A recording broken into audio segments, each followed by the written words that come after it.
Qui me revient quand je viens arriver aux Rennes, c'est que je m'aperçois qu'on ne peut pas reculer le film. Si on serait capable de reculer le film par retomber à 25 ans, 20 ans, puis à recommencer le film, ce serait la plus belle chose qui pourrait nous arriver dans la vie. Mais le film, on ne le recule pas, c'est impossible. Fait qu'on reste avec nos souvenirs.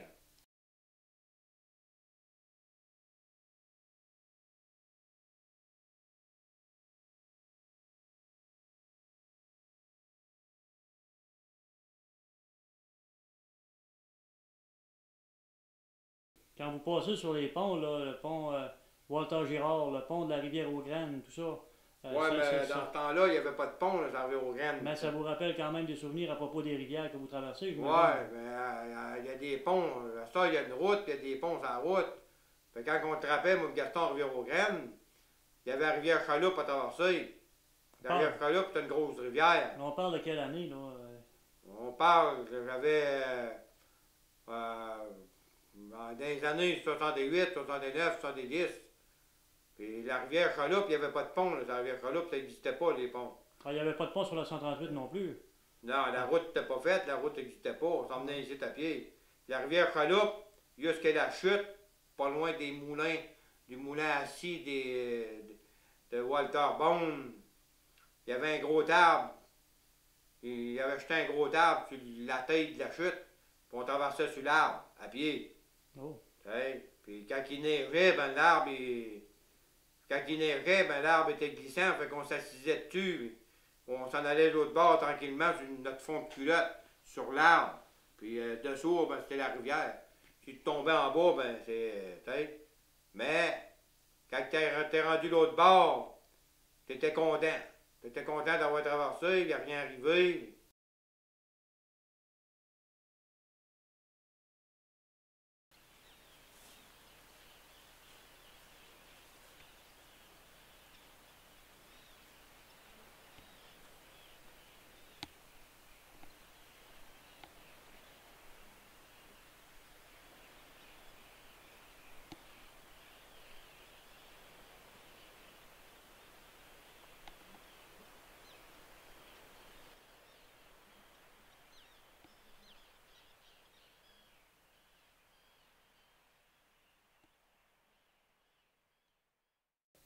Ici, dans la région, dans le temps qu'on était jeune, dans le temps qu'on trappait, moi et Gaston, il y avait deux trappeurs.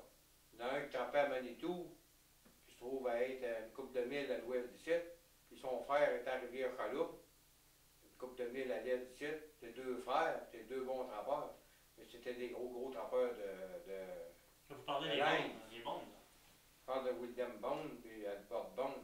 Non. C'est des trappeurs. Les autres étaient reconnus dans la région là, comme le top des trappeurs. Nous autres, quand on a commencé, on n'était pas. Vous On avez n'avait pas d'expérience. vous avez appris ces gens-là, parce qu'à un moment donné, vous m'aviez conté que M. Windenham avait une façon de frapper le lièvre que vous ne connaissiez pas. Non, mon père trappait le lièvre, il avait sa méthode. Il avait sa méthode de trapper. La méthode de mon père, mais quand il neigeait, les collets étaient enterrés. Puis une fois, on était au camp, sur le bord d'arriver aux Rennes, puis quand William descendait de Manitou, il arrêtait au camp. Puis on avait acheté un petit 41 de gin, on gardait ça dans.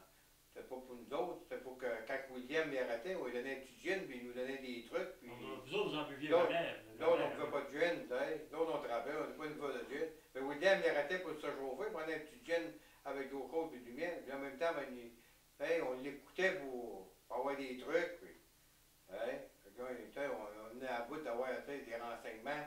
Nous autres, ce qu'on voulait, c'est devenir des bons trappeurs. On aimait ça, puis plus que le monde nous en parlait, meilleur qu'on était. T'sais. Fait que là, à un moment donné, il avait descendu au village, puis il faisait une tempête de neige.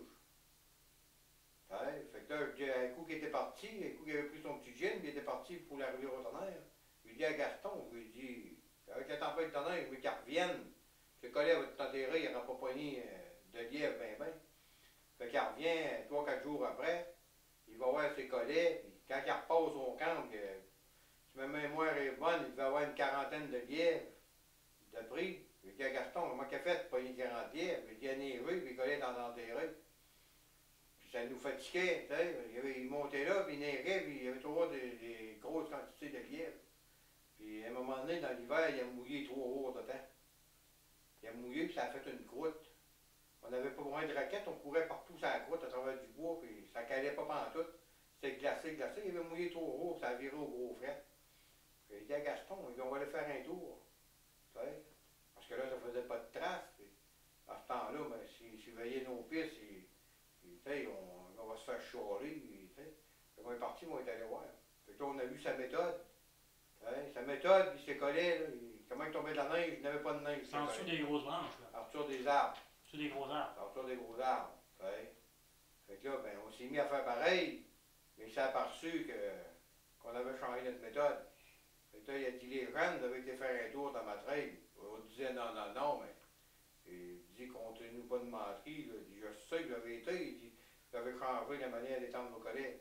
Et là, on s'est mis à poigner du lièvre comme lui, il neigeait et tout, on poignait du lièvre pareil.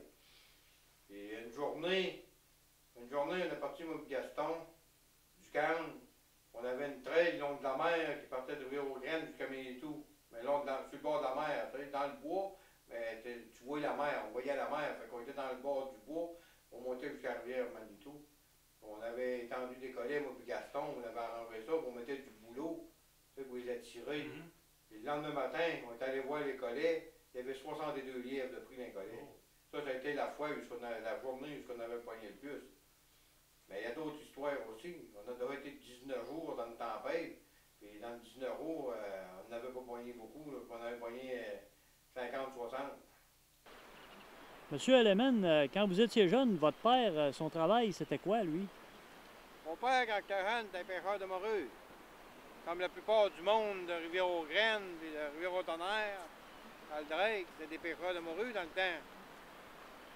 Je me souviens quand on était jeunes, là, on allait à la pêche en morue à la ligne.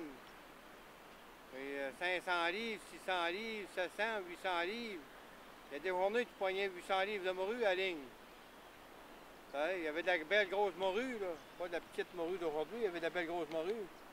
Mon père, lui, c'était la manière ça fonctionnait. Il pêchait à morue, il faisait des thèmes de fromage. Puis l'hiver, il y avait son fromage. Mais c'était difficile d'avoir ton fromage. Parce que dans ce temps-là, c'était 16 thèmes de fromage que ça te prenait. Fait que si tu avais une belle été, puis que la pêche était bonne, tu avais le temps de faire tes 16 semaines.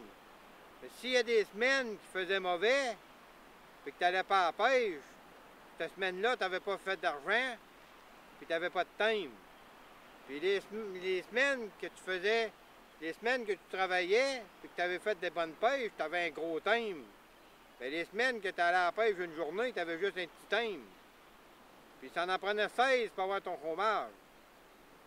Puis mon père, il y a des années, il faisait juste 12 thèmes, 13 thèmes. Fait qu'il n'y avait pas de droit au fromage, il n'y avait pas assez de thèmes. Fait que là, le bien-être social, ça n'existait pas, là. Il n'y avait pas dans ce temps-là de bien-être social. Fait qu'il vendait son bateau de pêche, puis dans l'hiver, il en bâtissait un autre. Puis on vivait avec l'argent du bateau de pêche qu'il avait vendu, puis dans l'hiver, il bâtissait un autre bateau. L'année suivante, s'il avait ramassé 13 thèmes de fromage, là, ça en prenait 22 pour avoir son fromage. Je me souviens, je devais avoir peut-être 12-13 ans.